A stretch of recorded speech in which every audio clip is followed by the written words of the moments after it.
వచ్చాను. ఈరోజు మనతో వచ్చరికి పొలిటికల్ అనలిస్ట్ ఎమ్మంది రామారావు గారు ఉన్నారు. సార్ నమస్తే సార్. నమస్తే బాబు. డిసెంబర్‌లో నిన్న ఉపాసన గారి బర్త్‌డే అయితే మహేష్ బాబు గారి భార్య ఎవరైతే ఉన్నారో సో ఆమె ఒక్కటే విష్ చేసిందంట. సో ఆమెతో ఫాలోయింగ్ చేసే ఎవరైతే ఉన్నారో Allu Arjun wife so Sneha Reddy so ఆమె అయితే విష్ చేయలేదంట. అంటే బయట ఫ్యాన్స్ వారే కాకుండా ఇంట్లో ఫ్యామిలీ వారు కూడా ఇక్కడ చరణ్ భార్య అండి ఉపాసన. చరణ్కి అర్జున్ చూస్తే అంటే సలసల కాగిపోతుంది బ్లడ్. కనుక వాళ్ళిద్దరికీ ఎలాగా వ్యక్తిగతంగా ఇష్టాలు లేవు. ఎందుకంటే ఇద్దరు సమకాలీనులు. ప్రొఫెషనల్ రైవలరీ ఉంటుంది. మనం ఉందనుకున్నా మనం లేదనుకున్న ప్రొఫెషనల్ ఆ ఏజ్లో ఉన్న ఆ ఏజ్ గ్రూప్లో ఉన్న రైవలరీ ఉంటుంది. దాంతో ఈయన నేచర్ వేరు, తండ్రిలాగా బాబాయ్లాగా సాఫ్ట్ నేచరు. ఆయన నేచర్ అంటే చాలా ఒక విధమైనటువంటి ఇండివిజువాలిటీ అన్నమాట. మన కష్టపడి పైకి వస్తే మనకు ఎవరు హెల్ప్ చేయలేదు. నా కాళ్ళ మీద నేను నిలబడుతున్నాను, నా ఫ్యాన్స్ ఉన్నారు, నా సినిమా పే చేస్తుంది అనేటువంటి కొంచెం ఆలోచన అయింది. మనం అందరూ ఒకలా ఉంటారు కదా.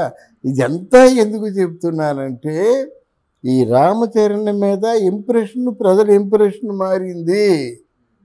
రామ్ చరణ్ ఎంతో పేదలకి అక్కడ అన్నం లేకపోతే అన్నం పెడుతున్నాడు, స్కూల్ లేకపోతే స్కూల్ కట్టిస్తున్నాడు, ఉపాసన హార్ట్ ఆపరేషన్లు చేయిస్తుంది.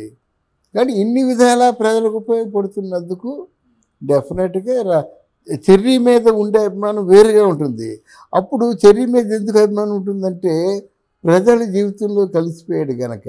అలాగే కర్ణాటకలో శివరాజ్ కుమారును పుతిన్ రాజ్ కుమారును ఎన్ని వందల వేల టిఫిన్ సెంటర్స్ను భోజన హోటళ్ళు ఉన్నాయి.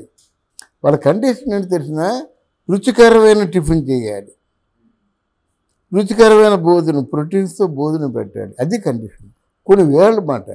అంటే అక్కడ ఉన్నట్టు పుతిన్ రాజ్ కుమార్ శివరాజ్ కుమార్ కాదు, వాళ్ళు ఎలాగ అందంగా ఉన్నా అందంగా రాకపోయినా వాళ్ళ సినిమాలు 200 days 300 days ఆడతాయి అన్నమాట.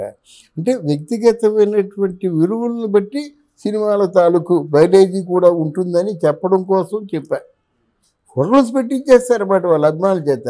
నీ జీవనోపాధి ఏమి లేదు కదా, నువ్వు ఏది బాగా చేయగలవు, నువ్వు హోటల్ నడిపిస్తానండి. అంత మంచి.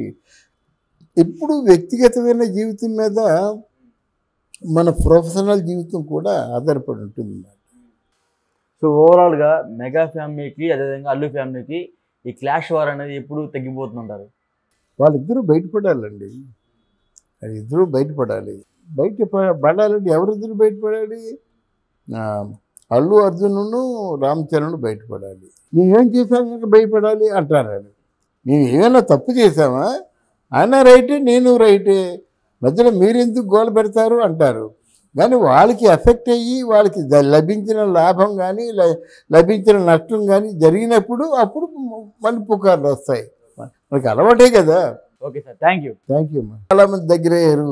ఎందుకు ఎవరికైనా అంటే మామూలుగా హెల్త్ మేళా అని పెట్టేసి దగ్గర రమ్మంటుంది, వాళ్ళందరికీ కూడా వైద్యం ఫ్రీగా చేసి పంపిస్తుంది అన్నమాట ఉపాసన. సరే ఒక నిమిషం, ఉపాసన అన్నారు కాబట్టి చెప్తున్నా.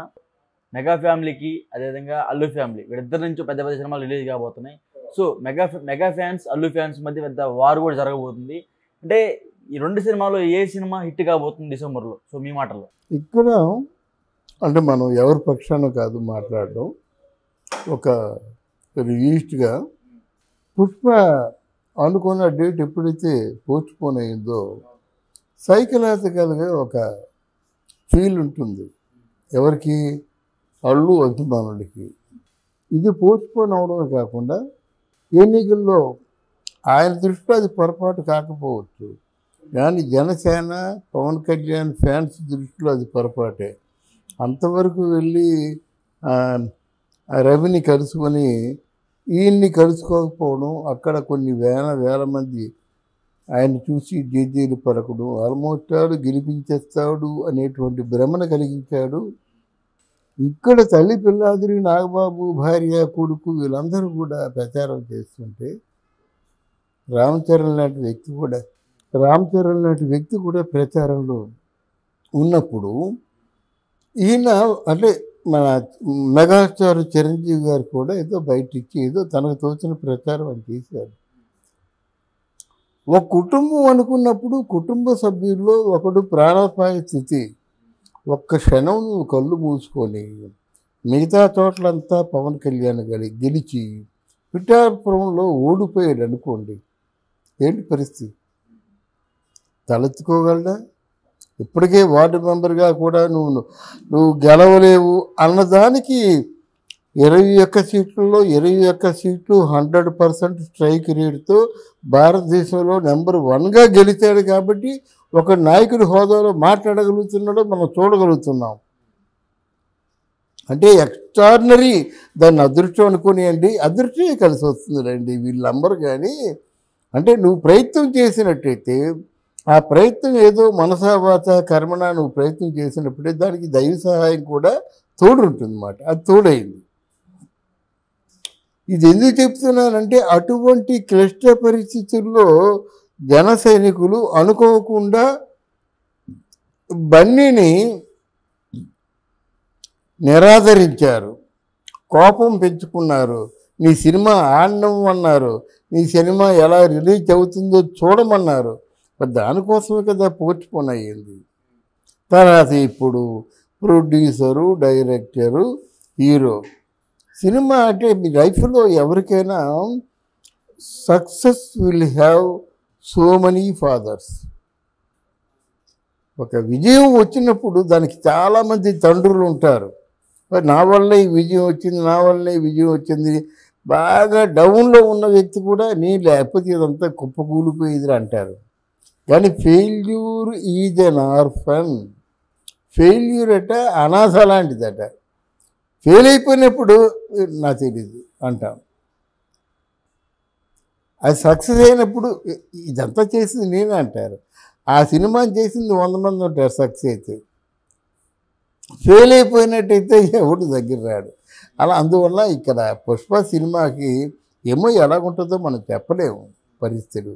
కానీ ఇక్కడ మోడర్న్ ట్రెండ్లో ఇక్కడ భారతీయుడు 2 ఫెయిల్ అయ్యింది కాబట్టి గేమ్ చేంజరు డెఫినెట్గా హిట్ అవుతుంది అనేటి ఒక క్యాలిక్యులేషన్ అది. ఇప్పుడు ఈయన కూడా మన చరణ్కి కూడా ఈ గేమ్ చేంజర్ మీద చాలా గెటప్ కానీ ఆ స్టైలిష్ దాన్ని బాగా ఆ చిత్రీకరణలో అది మంచి అల్టిమేట్ కదా. ఆయన మన ఎవరు ఈయన శంకర్, ఆయన తాలూకు ప్రతాపం అంతా చూపించారు. మరి విశ్వంబరం అంటే మరి కథ కొత్తది, అది ఎలా ఉంటుందో మనం చెప్పలేము. వశిష్ఠ డైరెక్షను కనుక నాకు అనుకుంటున్నానంటే నా మనసుకి నాకు నచ్చింది. కానీ ఒకవేళ క్యాలిక్యులేటివ్గా చూసినట్టయితే డెఫినెట్గా గేమ్ చేంజరు మళ్ళీ ట్రెండ్ చేంజ్ చేస్తుంది. ఈ మధ్యకాలంలో చరణ్ కూడా మంచి ఫాలోవర్స్ పెరిగారు. ఆయన చేస్తున్న దాన ధర్మాలకి, ఆయన చేస్తున్నటువంటి కార్యక్రమాలు ఉన్నాయి చూసారా. అంటే ఇవన్నీ హెల్ప్ అవుతాయంటే హెల్ప్ అవుతాయి. మీకు ఏంటంటే మీ చరిత్ర సరిగేసుకోండి. మన ఎంజి రామచంద్రన్ స్కూల్ పిల్లలు అందరికీ కూడా